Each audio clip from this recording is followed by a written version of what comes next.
Sentire Media. Hello, you. You're listening to A History of Italy.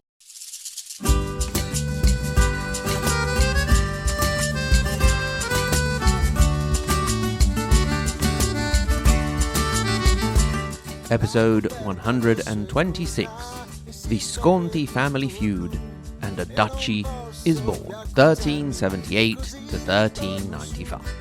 Lasci colli nelle valli, tra due salici piangenti, io ritrovo la speranza di un amore che ormai fu. In the last episode, we left Florence looking very worriedly at the rather greedy expansion of the Visconti of Milan under their new ruler, Gian Galeazzo Visconti. However, the last time we left Milan, there had been a power-sharing deal between two brothers, Galeazzo and Bernabò. There had been a third to start off with, but the brothers must have been aware of the saying that 3 is a crowd and did in with the third brother. Now, we mentioned that this deal had actually worked quite well once they had divided up the spheres of influence. It even assisted in the politics of ambiguity that the Visconti so dearly loved. For example, when Florence had been shopping for allies to form an anti-Hawkwood League because the English mercenary was wreaking havoc in Tuscany, Galeazzo stayed out and Bernabò was half-heartedly in. By the way, you will remember that in the last episode we spoke of the War of the 8 Saints between Florence and the Papal States. Well, it was Bernabò who was asked to broker the peace after also the insistence of Catherine of Siena put the pressure on the Pope. When the whole business of the Western Schism erupted after the election of Pope Urban VI and then anti-Pope Clement VII in 1378, it seemed like the Visconti would actually have to get off the fence and choose sides for once. But then Clement VII was defeated by Urban, who had hired the sellsword Alberigo da Barbiano and was sent packing off to Avignon, which left an easy choice for the Milanese, who chose the only pope left around in the country, as did almost all of the other Italians except for Queen Joanna of Naples, who would not be queen for much longer. To make a long story short, the whole power-sharing business had worked quite well. The question was, would things continue to run smoothly when the situation passed to the heirs? Of the two brothers, Galeazzo married Bianca, Blanche of Savoy. Now, I didn't just throw that in there because I learned it from a book. But since we are seeing now that the Savoy are coming into prominence, it's high time we spent a bit more time on them beyond the passing mention. And we will. Just not now. From this union came 3 children, 2 girls, Maria and Violante, and Gian Galeazzo, the heir who was born on the 16th of October, 1351. When he was 23 years old, he was considered old enough to get involved in the family business, i.e., grabbing up lots of land and cities and managing them. He was given control of the cities of Novara, Vercelli, Alessandria, Tortona, and Casale Monferrato in the northwest of the Visconti holdings. There will be a pub quiz at the end, so you must remember these cities. Obviously, I'm just joking. All you need to remember is he got a bunch of cities. His father, Galeazzo, maintained overlordship of all the territories with the title of Dominus Generalis.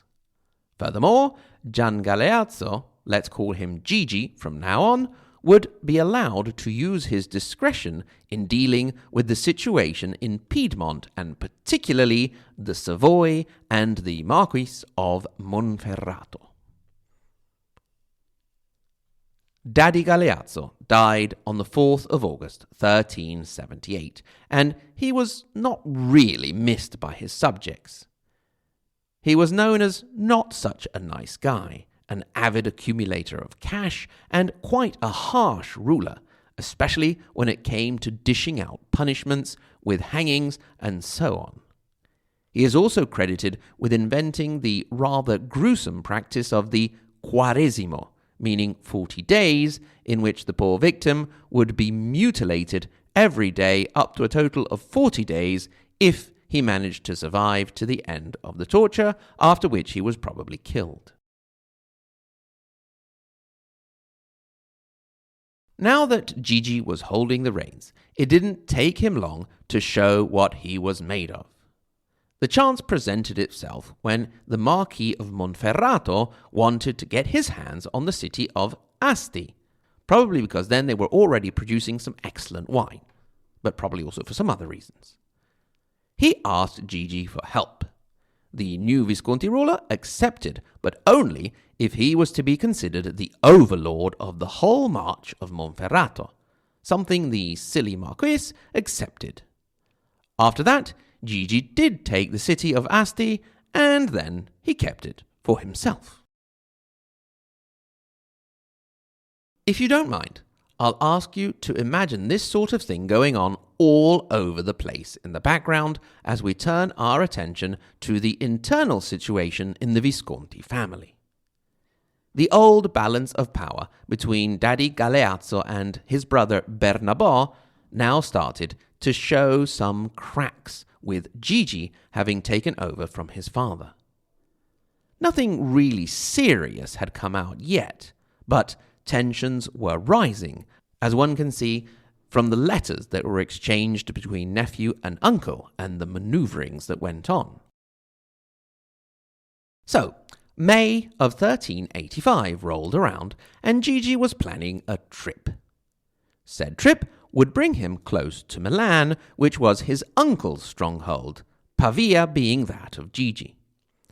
He sent a letter to his uncle informing him that he wasn't going to stop and enter the city because he was in a bit of a hurry and wondered if old Uncle Bo wouldn't mind just popping out for a quick hello. Bernabò Visconti had for decades now been in the driver's seat, ruling the roost, the big cheese, and so on and so forth.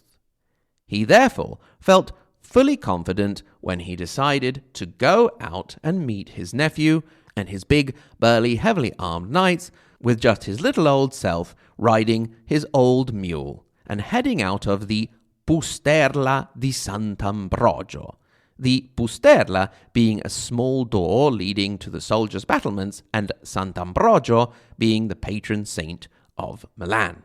The Pusterla di Sant'Ambrogio would then be used as a label for the events that were about to unfold. As he headed off to say hello to his darling nephew, Bernabò was apprehended and chucked into prison. Gigi then proceeded to waltz into the city and take over the treasury, which had quite a nice pile of cash, several 100,000 florins.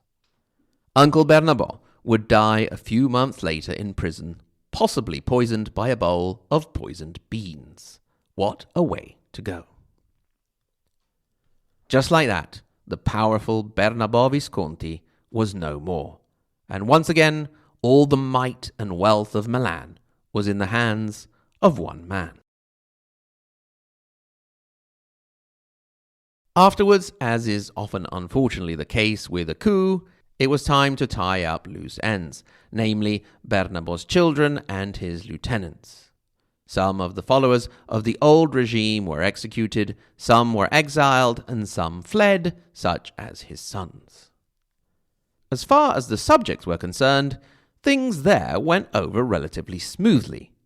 They were quite happy to stay in their place as long as the promised reduction in taxes was delivered. Therefore, Gigi was able to get down to business relatively quickly, and that brings us back to where we left off in the previous episode, with Florence feeling threatened by the expansion of Milan. At first, the new ruler tried to set the minds of the Florentines at ease by offering them a league against the companies of mercenaries that were roaming around the country, particularly Tuscany, running amok and generally getting up to a lot of naughtiness. Florence accepted but remained very suspicious and at the same time tried to form a league of Tuscan cities just in case they needed to resist some external generic threat. Florence was right to be suspicious, since the potential bones of contention with Milan were numerous. For example, when in Umbria, Florence sided with the Gabrielli family of Gubbio. They faced off with the Montefeltro of Urbino, who were traditionally allied with, you guessed it, Milan.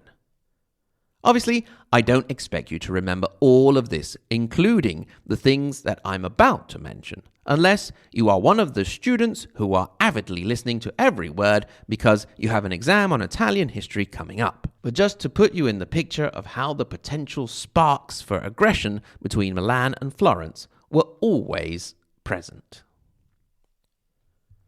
Florence wasn't the only potential enemy of Milan. Indeed, you could probably just add everybody that actually bordered with Milan as potential enemies of the state. And since the holdings of Gian Galeazzo now spread to a good part of northern Italy, that was a lot of people. One particular thorn in their side was the Della Scala family of Verona, whom we have spoken about in the past. For example, in episode 108, Italians Against Stairs. But things were about to get very serious. To set some background, we need to take a few steps back to before Gian Galeazzo took power. Indeed, in 1375, the Signore of Verona, Can Signorio, had died. Before kicking the bucket, he had made sure that the succession would pass to his illegitimate sons by killing off his two brothers, Can Grande II and Paolo Alboino. Again, no need to remember the poor chaps.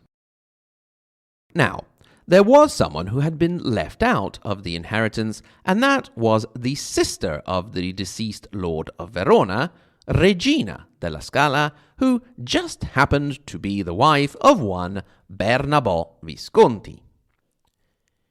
He had had a go at Verona, enlisting the services of John Hawkwood and Lucius Landau, but had no luck, and Regina ended up having to be content with being paid off. Now, with Gian Galeazzo in charge, Antonio della Scala made the mistake of giving asylum to Bernabò's son, which got Gigi maneuvering to create an anti-Verona alliance with Mantua, Padua, and Ferrara. It was the alliance with Padua that ended up being the best bet. Gigi made an agreement with the da Carrara of Padua to split the two main cities controlled by the Della Scala. Verona would go to the Visconti, and Vicenza would go to the da Carrara. So in 1387, the da Carrara defeated the Della Scala, despite the fact that the latter were supported by Venice. It was time to honor the deal. Gian Galeazzo took Verona, and he also took Vicenza, and gave it to his wife, a descendant of the Della Scala. Obviously, the da Carrara were none too pleased with this, but they had more urgent things to worry about because the following year, 1388, with Venice accepting to look the other way, Milan also took Padua from under their feet. The da Carrara would manage to get it back, and in the early 1390s it became a centre of anti-Visconti alliance. However, it was very clear that the delicate balance that had lasted for about a century in the north of Italy was now over. The Della Scala, who had acted as an important element in that balance, were now no longer in power. With Milan having defeated its historical enemy in the north, Florence was really starting to shake in their boots, and it didn't help that the other Tuscan cities, i.e. Lucca, Siena, and Pisa, rather than band together in an anti-Visconti Tuscan league, thought that it would be a good idea to look for the support of Milan against the predominance of Florence in Tuscany. This was helped along by the fact that Milan had a series of spies, informants, and agitators all over Tuscany, including in Florence itself. At this point, Florence sought alliance with the northern cities, Venice, Padua, Ferrara, Bologna, and Mantua, and you may not believe this, but another war broke out in 1390.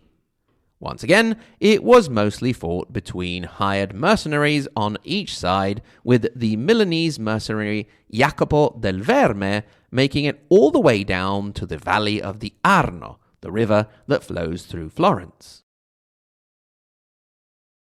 Although it may have seemed that Florence was once again in mortal peril, all of the years of constant warfare were taking its toll also on Milan, with the controlled cities starting to grumble quite a bit. So, when Pope Boniface IX reached out to the two sides asking them to make peace, everyone accepted. Milan was able to get one more spiteful little act in, disbanding their mercenaries while they were still in Tuscany, which meant that there were loads of bands of roving soldiers pillaging the countryside. Gian Galeazzo was also able to score a political and diplomatic victory when he managed a few years later to take control of Pisa in 1392 through his agent there, Jacopo da Piano, who led a rebellion against the Gamba Corta, the short leg family, thus placing a Visconti-controlled city right on Florence's doorstep.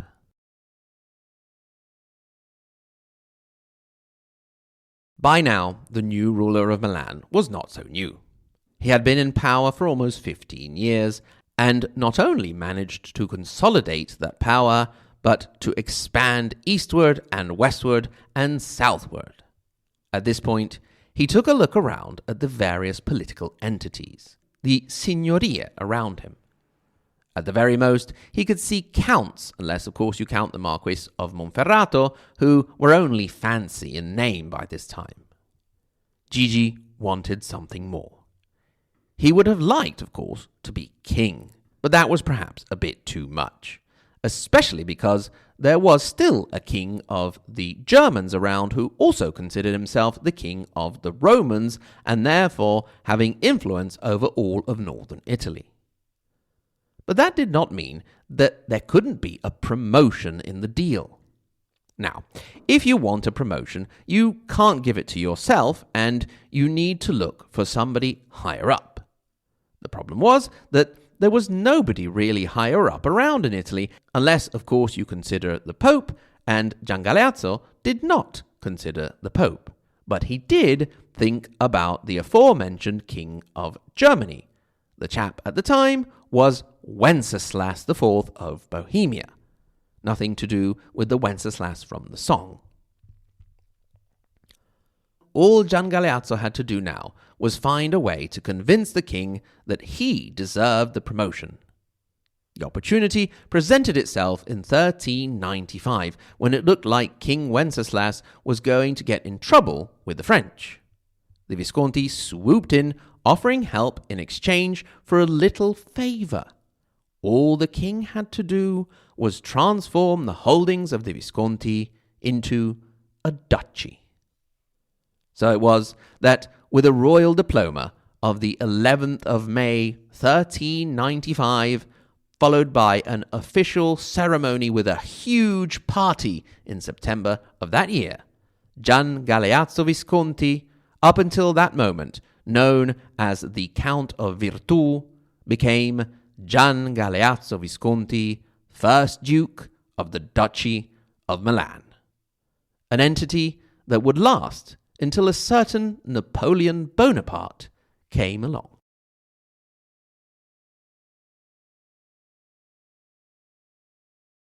Grazie. Thank you for listening. And thanks in particular for the support of my wonderful Patreon supporters who are now 105. I really wish I could personally thank all of you. As representatives, we will take the second part of the Margherita Hack and Galileo Galilei level, and they are Kevin, Mark P, Marxist-Leninist Sicilian, Mela, Michus Porchus, Mike M, Neville, Niels, Paradise, Patrizia K, Roberta D, Rod L, Rodney N, Rudy F, Scott L, Sean M, Shauna S, Shelby, Stephen, Tap Dance Down Under, and TO5. And, of course, the tippy top, Maria Montessori, and Dante Alighieri level, Paolo, Lisa K, Andrew M, Brandon S, David A, Peter W, Kevin O, David L, Renat, David C, Sen, and they are now joined by Oak. Welcome, Oak, to the tippy top group. And we also have a new Patreon supporter, Benedetto S. Welcome. If you would like to get in touch with questions, comments, or some deep, dark secrets you really want to share and want to get off of your chest, you can get in touch at hello@ahistoryofitaly.com or follow us on social media. You will find us on Facebook, on Twitter, and on Instagram. By the way, if you would like to send in some Italy-related pictures to share, we will be happy to do so. At our website, ahistoryofitaly.com, you can go to our support page and become a Patreon supporter and get access to extra content. We are nearing about 100 tidbits of content on Patreon, so head on over there for something extra. Once again, grazie mille. Thank you very much for listening. And until next time, arrivederci.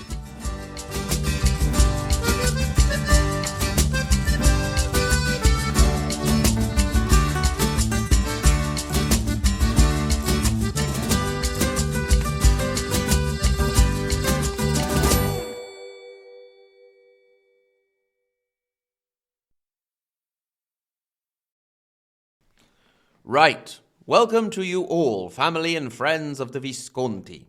Let's get right down to it because there is a lot of business to discuss. First of all, who are we going to choose as Pope, Urban or Clement? Why don't we just back both of them and just not tell each of them that we are supporting the other?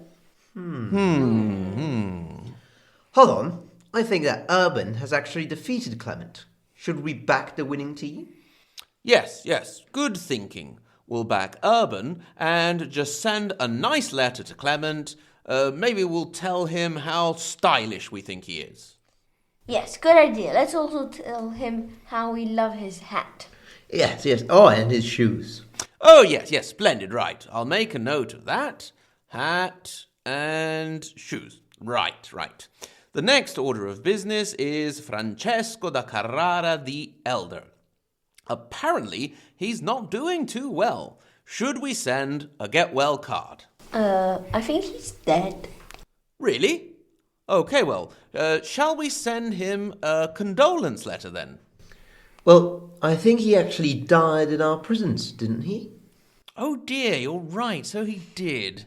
All right, let's send a condolence letter and blame it on the folks from Verona. Speaking of which, it looks like Padua and Verona are headed for war. Who shall we back? Let's back Padua against Verona and then Verona against Padua. Good idea. And since we're backing Padua first, we can send Verona a nice fruit basket or something. Yes, and maybe a floral arrangement. Yes, a nice shrubbery maybe. Okay, good show. We're doing well. Now, those Florentines are getting a bit agitated and they think we want to invade them. Well, isn't that what we want? Well, yes, of course. I mean, we want to invade everyone, but we don't want them to know that. Oh, yeah, you're right. How about if we set their mind at ease by founding an I Love Florence fan club?